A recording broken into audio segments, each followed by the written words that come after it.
আম আদমি party নিজে জেতেনি, ওই 4টে সিটে তো কংগ্রেসকে হারিয়ে দিয়ে চলে। ইতিমধ্যে আম আদমি পার্টি বলেছে আগামী দিনে তারা একা লড়ার কথা বলবে। আমি শঙ্খদ্বীপের কাছে আসার আগে আশুতোষের কাছে যাব। শঙ্খদ্বীপের দীর্ঘদিনের অভিজ্ঞতা দিল্লি রাজনীতি একেবারে চাক্ষুষ করেছে, কিন্তু আশুতোষ পরপর তো ইতিমধ্যেই সমীরদা অভিযোগ করছেন। প্রথম অভিযোগ হচ্ছে বিগ ব্রাদারের আচরণ ত্যাগ করতে হবে।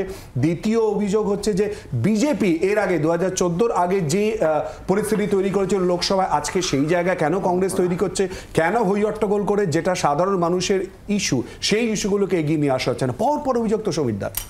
দেখুন, প্রথম কথা বলি, মোদির গ্লিসারিন মেখে তৃণমূল কাজ যে আমরা দেখতে পাচ্ছি, সমীরদা আমার ব্যক্তিগত সম্মান নেবেন, আপনি অনেকের নেতা আমি জানি, ছাত্র পরিষদ করা মানুষ, কিন্তু এই তৃণমূলের কান্নাকে লাভ নেই। তার কারণ হচ্ছে অভিষেক বন্দ্যোপাধ্যায় উনি নিজেও জানেন যে এই কান্নাগুলো মানুষ দেখছে। আচ্ছা বলুন তো, রাজস্থানের সরকার, কংগ্রেসের সরকার, আবাস যোজনার টাকা আটকেছে, সমস্ত 100 দিনের টাকা আটকেছে, রাজস্থান সরকার, কংগ্রেস সরকার কোর্টে গেছে, সুপ্রিম কোর্টে, কেন যাচ্ছেন না মশাই কোর্টে? টিভিতে বলছেন, পার্লামেন্টে দাঁড়িয়ে বলছেন, আর 73টা ওয়াকআউট করে বিজেপিকে সমর্থন করবেন, ভেতরে ভেতরে জগদীপ ধনখড়কে ভোট দেবেন, এসব গল্প আমরা বুঝি। আপনাকে আসি আমি ওই তো জানি তো, সাইলেন্ট অপোজিশন, সাইলেন্সে থাকা। দাদা আপনার সময় আমি বলিনি, কাইন্ডলি। এবার ব্যাপার হচ্ছে যে এই যে বারবার করে বলছে আবাস যোজনা নিয়ে তৃণমূল কথা বলবে পশ্চিমবঙ্গ, আবাস যোজনা চাইতে যাচ্ছে, তৃণমূলের নেতা খুন করে দিচ্ছে, মুর্শিদাবাদের ঘটনা জানেন সব। এখন ব্যাপার হচ্ছে এই বিজেপি সুকান্ত বাবুদের পশ্চিমবঙ্গে স্টেটমেন্ট করার সুযোগ করে দিচ্ছে অভিষেক বাবুরা, কেন করে দিচ্ছেন, কি প্রবলেম, সমস্যাটা কোথায়? আচ্ছা আপনারা এতগুলো কথা বলছেন, বিজেপি চোর বাজারে চোরেদের সমর্থন করবেন আর কংগ্রেস রাহুল গান্ধী চুপ করে বসে থাকবে, এটা তো হতে পারে না। বিগ ব্রাদার না না, বারবার করে বলছি, big brother, small brother, medium ব্রাদারের কথা না, কথাটা হচ্ছে যে ঘটনা ঘটেছে এবং কনস্টিটিউশন বাঁচানোর লড়াই। রাহুল গান্ধী বারবার করে বলছেন ডারোমাত, লড়াইটা সামনে থেকে দাঁড়িয়ে লড়ো। ওই ট্যাসিড খেলে ওই মেঘনাথের মতন মেঘের ভেতরে লুকিয়ে থাকবো, বান মারবো পেছন থেকে, এইভাবে হয় না।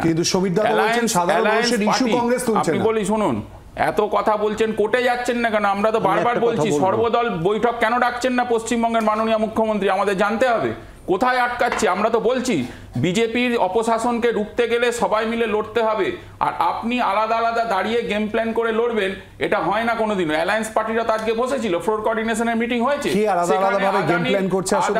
আদানির লড়াই, আদানির যে বিরুদ্ধে, আদানি কি করছে আপনারা জানেন না? শেয়ার মার্কেটের বাজার, সমস্ত বাজার কিভাবে চলছে, গেম প্ল্যান করছে কে, সবাই তো জানে। ভেতরে থেকে বাইরের খেলা, বাইরে থেকে ভেতরের খেলা, এগুলো আলোচনা করব। লড়াইটা কোথায়? রাহুল গান্ধী কি বলেছে, কেন অ্যারেস্ট করা হবে না আদানিকে? Who is Adani?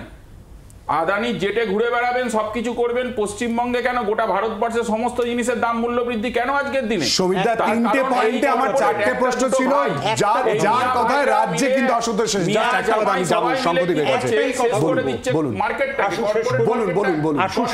ছোট ছোট যারা বাজারে ব্যবসা করছে, আজকে যারা ক্ষুদ্র ব্যবসায়ী, যারা বিক্রেতা, তারা জায়গা পাচ্ছে না পশ্চিমবঙ্গে, সেটা দেখছেন না? সেই প্রশ্নটা বলেছে আশুতোষ, যে সাধারণ মানুষের ইস্যু প্রসঙ্গে। আমরা তো প্রত্যেকের কাছে আসবো, এই নিয়ে আমরা আলোচনা করবো। সুবিধা জাস্ট এক লাইনে, সুবিধা আসো এবার একটু বলতে দে, বলুন।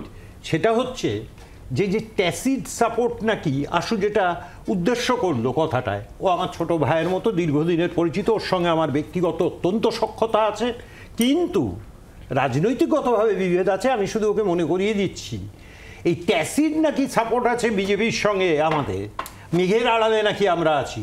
তাই পশ্চিমবাংলায় যখন লোকসভার নির্বাচন হয়, বিজেপিকে রুখতে পারে তৃণমূল কংগ্রেস, মমতা বন্দ্যোপাধ্যায়, এবং 42-এর মধ্যে 29টা আসনে বাংলার আওয়াজ, বাঙালির আবেগ, জি 24 ঘন্টা।